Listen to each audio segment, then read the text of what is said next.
Hello and welcome to Saucy News. I'm Becca Morales, your host, accompanied by my amazing partner in crime. Hi everyone, it's an honor to be here. I'm Devean Holmes. And thanks to you, our audience.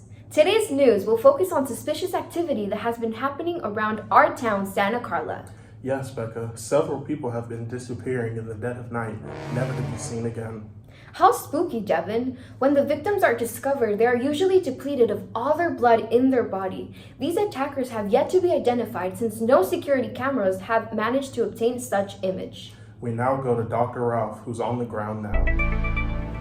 Hello there, I'm Dr. Ralph reporting live at Santa Carla's Avenue Parking Lot H, where victim Henry Fisher was found dead on April 6th, Saturday night at 1 a.m.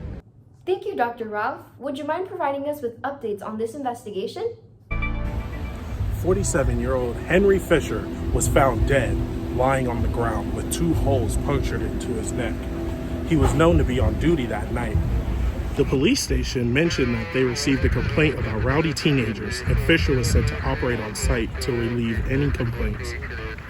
Later that night, Officer Fisher went AWOL, and no other calls were received from him.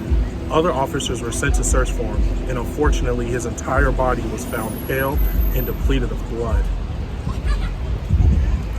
How intriguing. So what are your thoughts or predictions about Officer Fisher's death, Dr. Ralph? We are afraid we cannot disclose any type of information yet, but the nearby neighborhood mentioned a scream that sounded like Fisher that same night when he was sent to settle the noise complaints.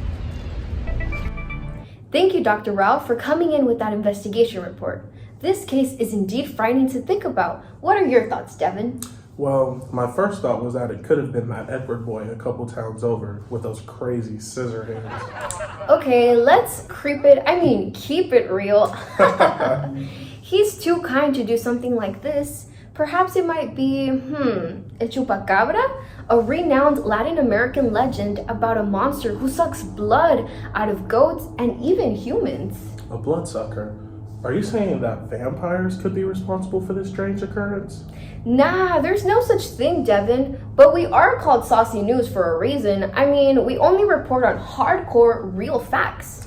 Yes, this hasn't been the first peculiar instance where victims go missing and are spotted with the same markings on their necks. Wait, you're right. Another one of our headline stories centers on Alice Wonder Lopez, a 70-year-old proud antique shop owner in Santa Carla. Yeah, she was an eyewitness who I interviewed earlier who saw suspicious activity happening in our own town's plaza. Thank you for joining us today, Alice. Could you please inform us a little bit on what's been going on here at Santa Carla Plaza as of late? Yes, of course, honey. Hello there, everyone. I'm the shop owner of Alice's Teacups and Antiques, as you might see here. This is my shop. I'm so proud. And we have a current sale going on right now. You should all come by and say hi to my cat. Wait, no, don't. So why is that? Well, honey, there have been a lot of disappearances near my shop, and it usually happens during nighttime. Many parents come into my shop with their kids, but because those damn kids don't want to look at my antique items, they stay outside and wait for their parents there. Once the parents buy their things and go look for their kiddos, they come rushing back in here to beg me to check my camera footage since their kids appear to be missing somehow. The first time it happened, I thought, oh well, that's life. That's what they get for not appreciating culture. But more than 20 kids have gone missing now. So have you contacted the authorities yet? We've reported it to the police, but nothing has been done so far. It all seemed so mysterious at first, until last night when I stayed late to take inventory. As I was leaving, I heard an awful scream. I went to see what was going on and I caught a glimpse of the attacker. He was a young man wearing a leather jacket. He was hot. He had long hair and rode off on a motorcycle. He was easy on the peepers too, let me tell you. This is truly disturbing indeed. What's strange to me though, Devin, is that everything she described definitely sounds like it could have been vampires. Yes, I thought the same thing, Becca, except for one detail that reassured me it's not. What's that, Devin? Vampires are never that sexy.